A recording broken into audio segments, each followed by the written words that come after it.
I would say that each work I make is a process of uncovering something that starts out very small and everyday and subtle inside of me, a question or a feeling, something like unease or fear or sublime, and trying to understand that feeling and connect it to places and times outside of myself to deepen its spectrum of what it is. So I try to use myself a bit like a tiny sensor and then quickly move outside myself to the place that it spots. So in the case with, for example, Lake Valley, this work started with a feeling of responsibility or kind of adulthood I was feeling within myself, like as though something had changed. I wasn't after an adolescent anymore. I was something new. I could sense something in myself had changed. And I was curious about like what that meant outside of me, what it means to be an adult or a grown-up, a responsible member of society. And so often, culturally, this is now framed in relationship to being a child. We've left our childhood behind. We've now become X. We are the way we are because when we were children, we did X, Y, and Z, and our parents were however they were. And this led me actually into studying the history of childhood, the development of the idea of the child as separate from the adult, in art history, in psychology, but also in social studies and sociology. And from that groundwork, then I became interested in writing a children's story after reading children's stories and finding certain emotional threads like abandonment kind of keyed in, or abandonment, loneliness, fear. These are like central themes of childhood stories, of children's stories. And then from there, visually started getting interested in like what things comprise loneliness. How do you feel lonely and abandoned? And often it's maybe because you feel separated from your environment, you're separated from your parents, you're separated from those around you, and you feel lost in like an amalgamation of space.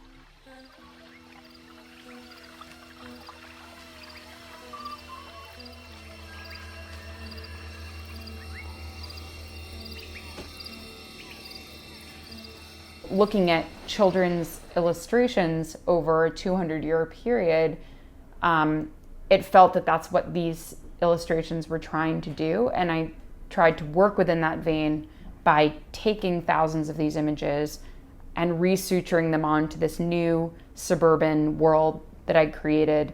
And by doing that, creating a sense of displacement for the character that walks this lonely journey through the forest.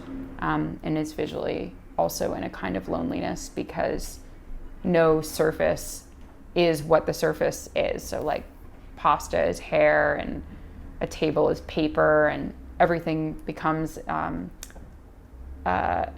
extension of and a substitute for everything else. It's mostly a question of procession. In other words, you've got to enter a group of buildings through a gateway, which we're now at, and as you come in, you explore the whole terrace here. That was the glass house period when I did everything like these kind of street lines like this, and then inside, which you'll see in a minute. I made a minute ago after Hurricane Sandy was in New York, and for a few months afterwards, there was this permeating sense of unease. And one day I was in a coffee shop and this gust of wind and hail came in front of the glass, like the glass window wall of the shop, and everyone in the shop just was silent and stopped what they were doing and was obviously scared, and I was as well, as a kind of aftershock from Sandy. And I started thinking about these barriers that we create between ourselves and the outside, and in a modernist trajectory that's been glass and the construction of glass buildings, windows playing a bigger role. And so I researched sort of the history of international style of modernist glass construction, and it really led back to the glass house and Philip Johnson's sort of iconic symbol of steel and glass, which is now our skyscrapers and our landscape around us. So I wanted to go there to really look at what that was and what that would feel like. One of the things I was struck by when I was there is how claustrophobic it is as a space. Even though it's surrounded by glass, it's hot, there's a smell. The one painting, the Burial of Phocion, that's in the building is constantly being molded over and then cleaned, molded over and cleaned.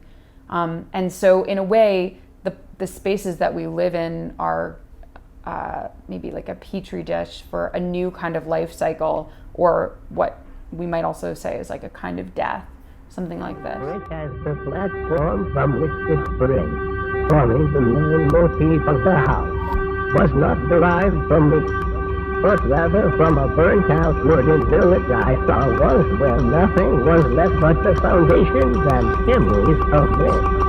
Over the chimney I slipped a steel cage with a glass strip. The chimney formed the anchor.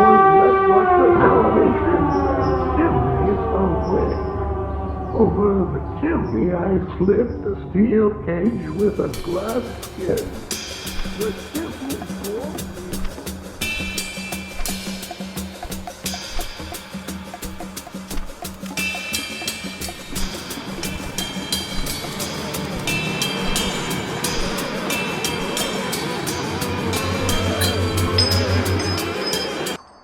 Palisades and Palisades began after I read this book, Rings of Saturn by Sebald.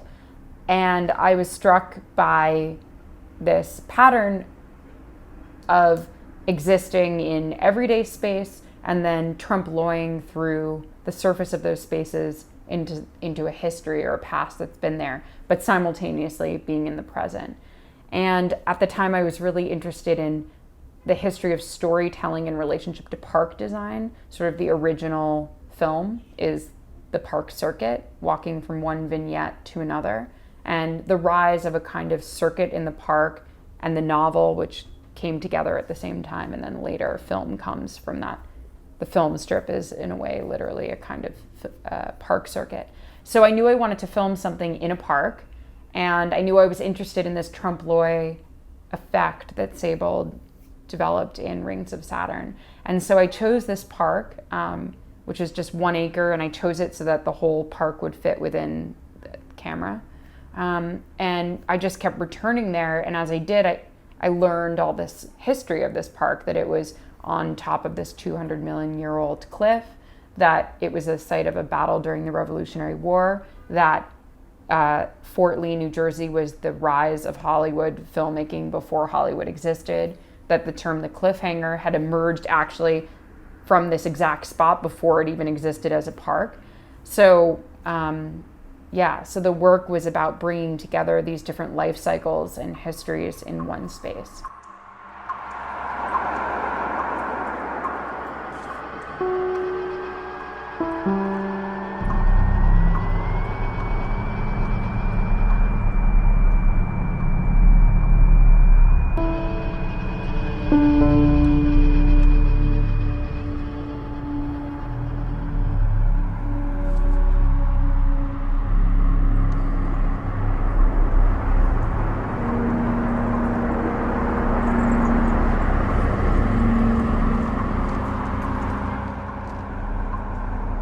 So I would say each of my works are a way for me to think through mortality and different scales of mortality, both my own, like I'm going to die, and also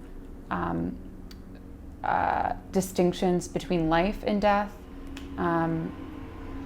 living and non-living, and how that's shaping both us and the world around us. In each work, I've been thinking about this from a different perspective. In Everything and More, it was through an astronaut's experience of his body within the void of outer space. If I could only kiss you once more.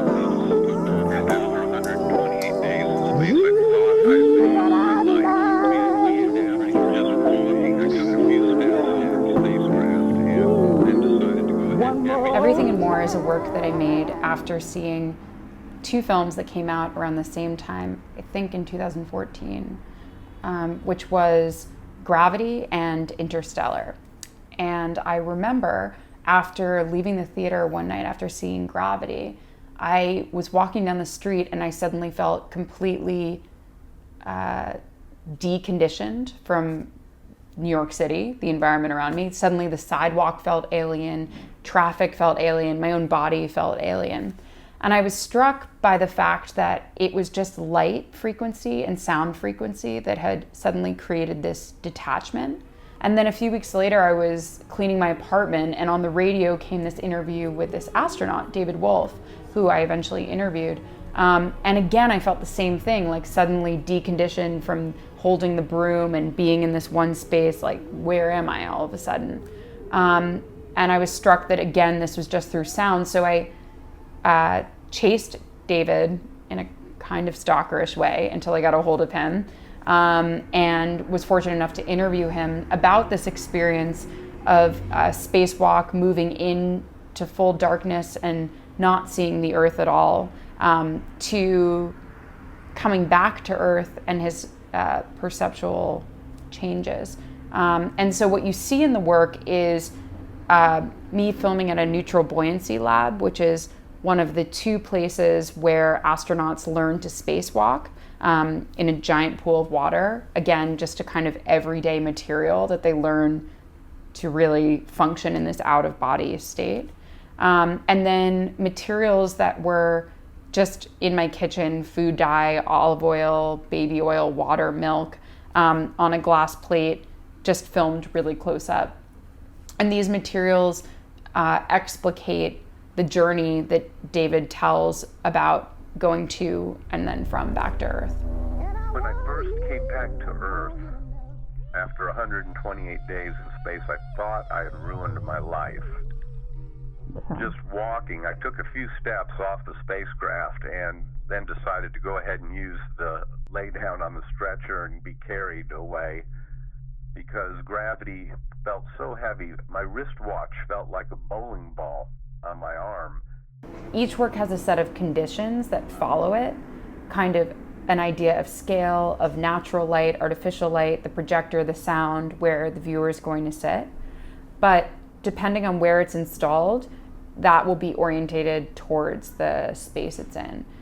One thing that I've worked with up until this point is working all with natural light, so no dark spaces, and also working with screen materials that react or don't react to the projected light. When I showed Everything and More at the Whitney, it was shown against a window wall so that the blacks appeared transparent and you could see to the outside world, and the colored aspects of the video were opaque, so they locked you within the room. So the film I re-edited for this space so that you would have this oscillating experience between being in a museum watching an artwork and being in a museum looking outside the window, and that those two things could correlate to David Wolf's experience, the astronaut's experience of being in a kind of virtual space of outer space and being grounded in the real space of coming back to Earth. So I try to think about emotional aspects of the work that can be paired with formal constraints of the room where it is, and find a way for them to meet. But I hope that the ways in which they meet are not prop-like or performative, but come from the inherent construction of what it is to see a video in a space. So again, projected light, natural light, where you sit, how you hear, the screen, the scale of the screen, all within those parameters. The weight of your body is overwhelming. Even my ears felt heavy on my head. I think I don't necessarily think about mixing techniques as high or low or hand done or non-hand done. I more think about what the work needs and what it's asking and how I can deliver that or work towards that.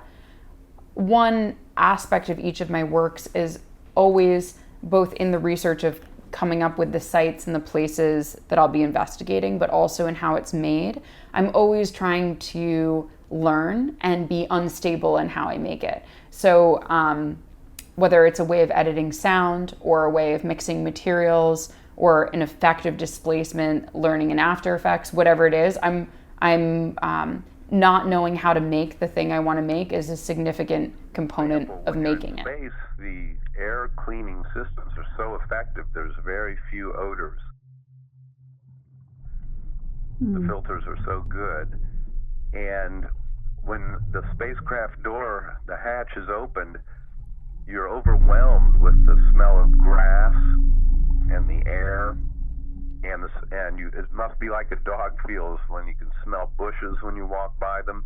Your sensitivities are so increased because they've been absent for so many months.